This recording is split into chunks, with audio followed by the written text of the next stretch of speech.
careful how you pray. You just might get what you're asking for. Hi, this is Barry Phillips with 10 Minute Torah, day number 1 of the Torah portion of Yechanan, meaning and I pleaded. Let's go to the book of Deuteronomy, or Devarim, chapter number 3 and verse 23. Moshe says, "And I pleaded with Yahweh at that time, saying, O Master Yahweh, you have begun to show your servant your greatness and your strong hand. For who is a mighty one in the heavens or on earth who does according to your works and according to your might? I pray, let me pass over and see the good land beyond the Jordan, this good hill country and Lebanon." He makes a reasonable request. It's a desire of his heart. After all, the word says that Yah desires to give us the desires of our heart. What is his prayer posture? When you look at the word Hanan, it is an idea of seeking the face of, to be gracious, to ask for mercy, to have mercy, to implore someone for favor. The root of the word is a little more intense. It's stronger. Hanan is rooted in Chana, with instead of an N, an H ending, at least in transliteration. And it's the idea of to incline or besiege or encamp. It's the idea of pitching one's tent or encamping against, laying siege to. Kind of remissive or reminding us of ringing the prayer bells of heaven. We're just going to storm the ramparts of heaven and get our requests answered. It's kind of an old-timer mindset of prayer. But Yah is not one to be besieged, to be implored, yes. To be requested from, yes. To make our case with, yes. But to demand that he answer us a certain way, no, not going there. So what is Moshe's posture of prayer? As I said in the beginning, be careful about how you pray and how your prayers might be answered. How firmly then should we present our prayers and our petitions to Yah? Moshe begins his prayer with positive, glowing words pertaining to Yah. Who is like you? There's no one like you. Only you have the power. Is he buttering Yah up to get a prayer answered? The answer, I don't think so. He is declaring the legitimate understanding of who the Father is. And I encourage you to do that. When you go before him in prayer, offer him praise, offer him worship, legitimately so, genuinely so, sincerely so. It's not that you are buttering him up as much as you are declaring who he is. And oftentimes, once you in your own words begin to magnify and exalt the Most High, lifting him up, declaring who he is, your problems and your needs become much, much smaller by comparison to who he is. And you begin to realize, I'm talking to the one who has the power and the authority to do what I need done. It really works. It's not declaring a loophole in him as much as it's enabling you to be encouraged and have the right world and understanding of perspective.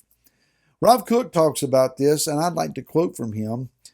He says, and I quote, "Following this format prevents us from grossly misinterpreting the mechanics of prayer. One might think that prayer is some sort of magic loophole built into the framework of divine providence, and that by pleading our case, it is possible to cause God to change his mind. Rather," he says, "we should view prayer as a wonderful gift which enables us to refine ourselves." There again, he's talking about changing us. Prayer does not effect a change in God. Prayer effects a change in us. It is only by virtue of the soul's moral and spiritual elevation that prayer has the power to annul harsh decrees. I want to talk about that. We cannot change the basic universal order manifested in a particular decree, but we can change ourselves, he says. Then, as a result of our transformation, the decree is no longer relevant. I love this perspective on prayer. Yah is already situated judgments on sin, on nations, on individuals who are contrary to his covenant. Yah has already placed a curse on certain activities. If I engage or indulge in those activities and then say, but let the curse be annulled, the curse is already decreed. If I'm not willing to change, then the curse has a legitimate place to land. If judgment has already been decreed on certain things, if I engage in those things, then the judgment is rightly applied.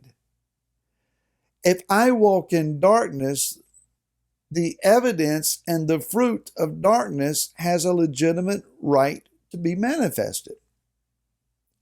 Unless, as I appeal to the Father, change me.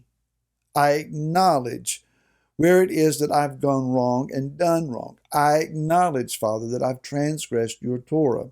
Therefore, it is a sin. I am seeking your power and your ability to turn, to make teshuvah, and to move away from this. Enable me, O Yah, to break this pattern of behavior, negatively or however it is transpiring. And Father, I pray that you would change me, transform me. When that takes place and I've turned from the sin, the decree can be annulled. But only then. So we're praying that the Father have mercy and favor on folks who are engaging in sinful lifestyles. Father, we ask your blessings upon whoever they may be. And we know that they're living riotous, violent, or indulgent lifestyles. They're engaging willfully in sinful practices. Blessing doesn't belong there.